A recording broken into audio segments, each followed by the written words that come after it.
Pemirsa, saya Britney dari Lintas Budaya dan saat ini saya sedang berada di Museum Nasional Jakarta dan yuk kita lihat apa aja sih yang ada di Museum Nasional ini.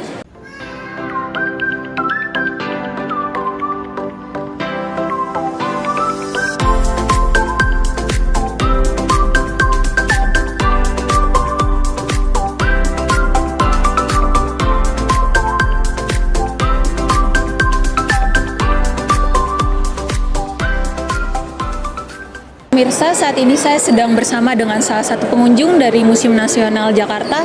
Mungkin bisa diperkenalkan dengan kakak siapa? Halo, nama saya Dina. Kak Dina, mungkin aku akan tanya-tanya sedikit nih mengenai Museum Nasional ini dari sudut pandang pengunjung. Yang pertama itu kesan kakak seperti apa sih setelah mengunjungi museum ini? Sebenarnya saya senang ya, salah satu alasan saya datang kembali ke museum ini adalah untuk melihat koleksi repatriasinya. Selain itu juga kami baru dapat infokan kalau misalnya beberapa bulan sebelumnya kan sempat kebakaran, terus sekarang udah dibuka. Jadi kami excited untuk melihat lagi kira-kira apa yang bisa kita lihat dari koleksi barunya atau mungkin koleksi lama yang berhasil diselamatkan gitu. Mungkin nyambung ke pertanyaan yang tadi, berarti spot yang mana nih Kak yang paling menarik untuk kakak? Sejauh ini nih karena baru masuk juga, jadi tadi masih ngelihat yang lama dan mungkin nanti akan ke sebelah sana di tempat repatriasinya. Dan aku dengar itu banyak repatriasi dari Lombok juga. Jadi aku penasaran mau lihat kira-kira peninggalan kita di zaman Hindu Buddha, terutama yang dari Kerajaan Majapahit gitu, yang bisa diselamatin dari Lombok, koleksi Lombok itu. Mungkin yang terakhir nih, kesan kakak seperti apa sih untuk museum ini sebagai pengunjung?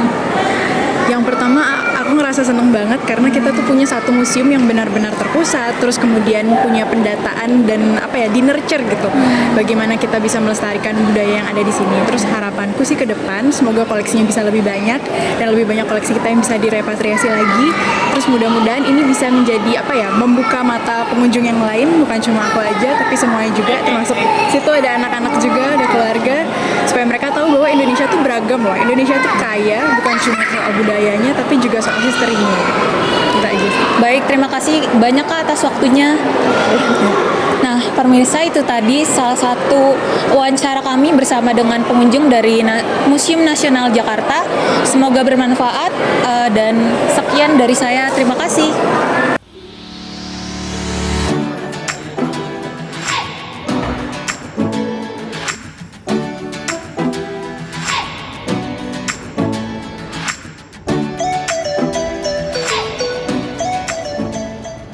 Halo pemirsa, saya Kayla Seika, bertemu lagi di acara Lintas Budaya. Di sini saya sudah berada di kawasan Museum Nasional Jakarta dan saya sudah berada dengan narasumber saya, yaitu Ibu siapa? Aku Nadila. Boleh diceritakan Ibu bagaimana sejarah awal mula Museum Nasional Jakarta ini? Oke, kalau Museum Nasional Indonesia ini sendiri sudah berdiri dari 24 April 1778. Dulu namanya itu adalah Batavia Genootschap van Kunsten en Wetenschappen, lembaga kebudayaannya Hindia Belanda dan didirikan oleh JCM Radermarker.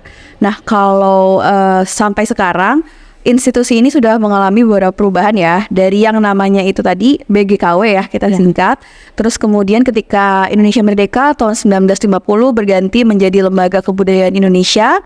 Lalu di 62 berganti menjadi Museum Pusat dan di 79 baru jadi Museum Nasional. Gitu kalau sejarahnya. Oke, informatif sekali ya Bu jawabannya. Untuk pertanyaan selanjutnya Ibu, apakah yang membedakan Museum Nasional ini dengan museum yang berada di Indonesia lainnya? Oke, karena kita namanya Museum Nasional, jadi kita ini adalah, kalau jenis museum itu kan ada dua ya, museum umum sama museum khusus. Nah, Museum Nasional ini termasuk ke dalam museum umum yang memiliki segala jenis koleksi. Jadi kamu bisa nemuin apapun di sini yang kamu cari in terms of culture and heritage. Tapi kalau misalnya museum lain itu kan museum khusus, misalnya kayak kamu mau cari tentang keramik, kamu ke museum keramik. Kamu mau cari tentang tekstil, kamu ke museum tekstil. Nah, kamu bisa dapetin keramik, tekstil dan lain-lain tuh di sini semuanya. Oke. Untuk pertanyaan selanjutnya, menurut kacamata Ibu nih, koleksi apa sih yang paling banyak diminati untuk dilihat dengan para pengunjung? Oke, kalau sekarang kan kita tata pamernya baru ya, dan belum semua tata pamer itu dibuka. Kalau sekarang yang menjadi ikon itu ada beberapa. Yang pertama itu di Taman Taman Nandi atau yang di Selasar Arca itu, yang ikonik itu ada Arca Bhairawa Buddha yang merupakan arca terbesar di sini. Tingginya itu sekitar 4 meter, beratnya 4 ton. Tapi yang menjadi highlight mungkin sekarang itu adalah koleksi repatriasi yang baru pulang nih dari Belanda ke Indonesia.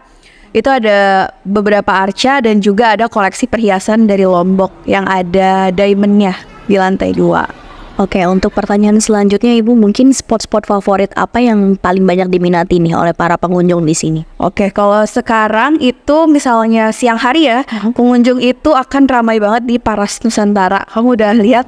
Iya. Yang kita bisa mematchingkan wajah kita dengan suku bangsa. Tapi itu untuk for fun aja ya itu ya. Kalau malam hari biasanya pengunjung akan ramai di depan sini, itu melihat video mapping di bangunan ini. Terus juga di Taman Nandi atau Pelataran Harca itu juga ada video mappingnya kalau malam. Oh. Baik, Ibu, untuk pertanyaan terakhir, lalu apa saran Ibu untuk para pengunjung yang ingin datang tentunya ke Museum Nasional Jakarta? Oke, kalau untuk pengunjung aku saranin sebaiknya beli tiketnya tuh via aplikasi supaya tidak ngantri apalagi kalau hujan ataupun panas. Itu yang pertama. Yang kedua, jika sudah di sini harap mematuhi peraturan yang ada di sini seperti tidak boleh memegang koleksi, lalu tidak boleh mengambil gambar di lantai 2, menjaga suara karena kita kan banyak pengunjung yang lain ya. Terus juga tidak makan dan minum di ruang pamer seperti itu. Oke Ibu, terima kasih Ibu atas waktu wawancaranya. Baik pemirsa, terima kasih. Itu dia yang informasi yang bisa kita sampaikan. Saya Kayla Seika dari Lintas Budaya bersama rekan saya. Pamit undur diri, sampai jumpa.